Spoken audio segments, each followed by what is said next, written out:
Those opposed to gay rights in the military have stated that while fighting two different wars, the loss of military morale was just too large of a risk to take, even with a recent Gallup poll showing that 69% of active military were okay with openly gay soldiers serving in the armed forces. Also, opposers have stated that fiscally, the military just cannot financially support the separate housing of openly gay members. But after this Thanksgiving break, congressional hearings are to resume regarding Don't Ask, Don't Tell. As of now, Don't Ask, Don't Tell policies are still in place, so get involved. It's obvious to see that on a national scale, things are really stirring up. But I wanted to know, how do people feel about the Don't Ask, Don't Tell policy in my community? So I hit the street. I went all around our community and I asked people, how do you feel about Don't Ask, Don't Tell? For the times they are changing. Don't ask, don't tell. I don't have any problem with that. It's I figure everybody has a choice on what their lifestyle is, and I'm not a judgmental person. Yes, I do follow the Christian beliefs, but I'm not a judgmental person. So we're all human. We all have our preferences. Around you have grown and accepted that soon you'll be drenched to the bone. If your time to you is worth saving, then you better start swimming. I think Don't Ask, Don't Tell shouldn't be in place because if you're willing to defend these people in your country and put your life on the line, you should be allowed to do anything you want as long as you're not hurting anyone else. Some writers and critics who I'm for the complete repeal of Don't Ask, Don't Tell because I feel that people should be able to love whoever they want, whenever they want. the wheels still in spin, and there's no telling who that it's naming. For the loser now will be later to win, for the times they are changing. Some senators, congressmen, please heed the call. I'm okay with gays serving in the military, but I respect the current Don't Ask, Don't Tell policy because sexual orientation should remain personal from the armed forces. And rattle your walls, for the times they are changing. Our mothers and fathers throughout the land, and don't criticize what you can't understand. Your sons and your daughters are beyond your command. Your old road is rapidly aging. Hi, I'm Jim Kephart. I'm a gay businessman with a straight clientele here in Butte. I'm originally from back east. At one time I was quite active politically. I was one of the founders of the Log Cabin Gay Republicans of Pennsylvania and of Philadelphia. I was the president of the organization at one time.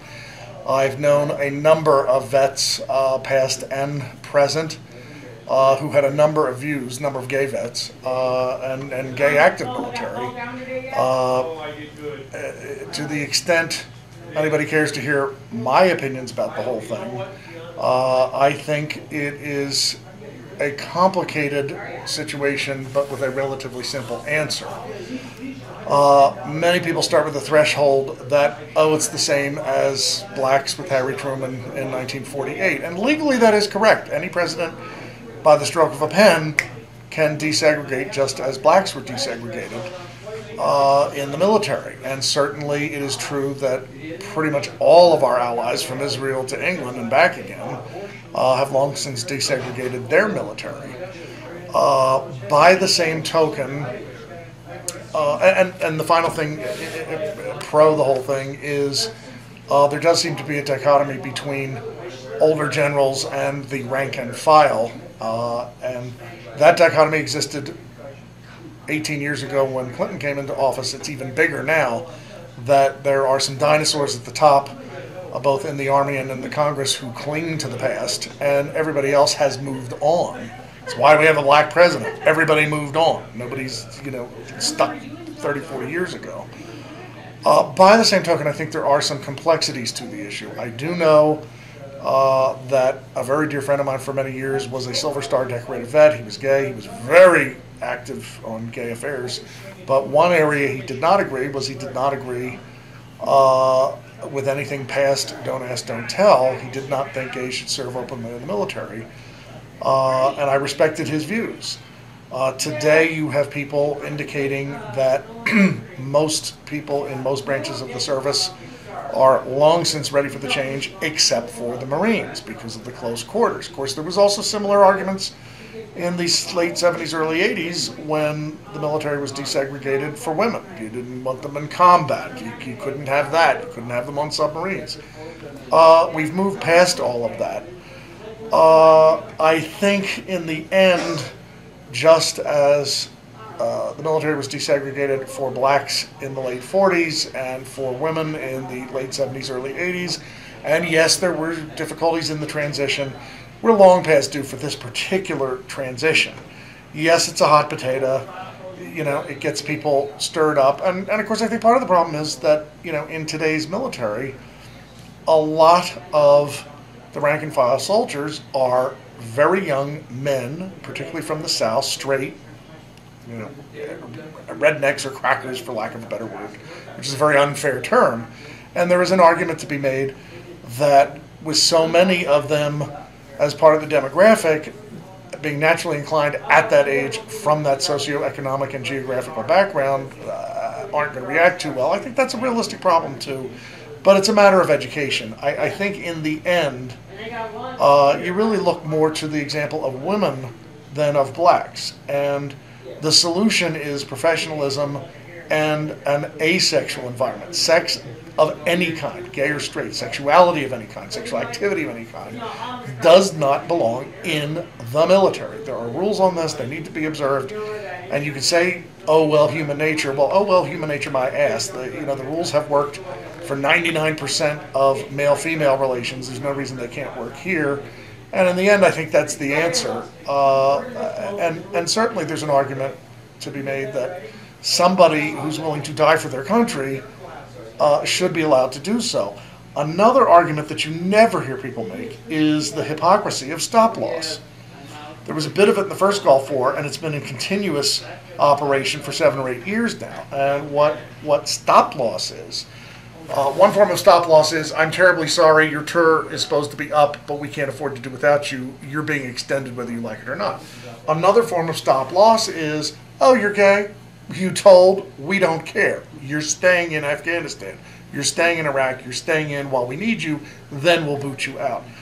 I think that's the height of hypocrisy to claim that Don't Ask, Don't Tell can't be changed and everything has to be kept that way and blah, blah, blah, blah, blah. And then you turn around for years of wartime, and while 12,000 gays have been mustered out, there's probably an equal number that are subject to stop-loss.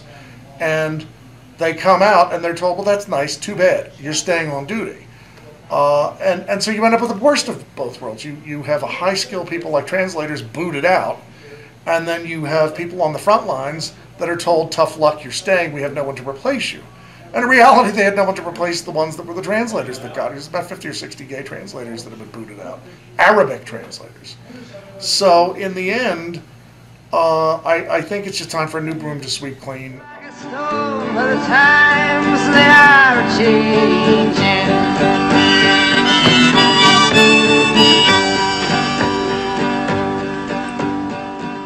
When I first did these interviews, one of my main concerns was to remain as objective as possible. I didn't want to be partial to one side or the other. But as I went on in my investigation, I continually found myself leaning towards full gay rights in the military. I mean, Don't Ask, Don't Tell is a plain-out injustice. In a country that claims to be a melting pot, a protector at the forefront of human rights, how could we allow this injustice to continue? I see this as our country and my generation's obligation to come together as a nation to once again lift an oppressed people. And this assignment really made me realize one thing, that if a man or a woman or any human wants to die for their country, for their people, we can at least respect their sexual orientation. October 21st, 2010 was the day that I had an epiphany. I hope there was an epiphany for you too. For the times they are changing. Press. guys. That's what bugs me. You never see my point of view. For instance, gays in the military. Now, I don't know how y'all feel about it. Gays want to be in the military. Here's how I feel about it. All right? Anyone dumb enough to want to be in the military should be allowed in. God bless America and her gays.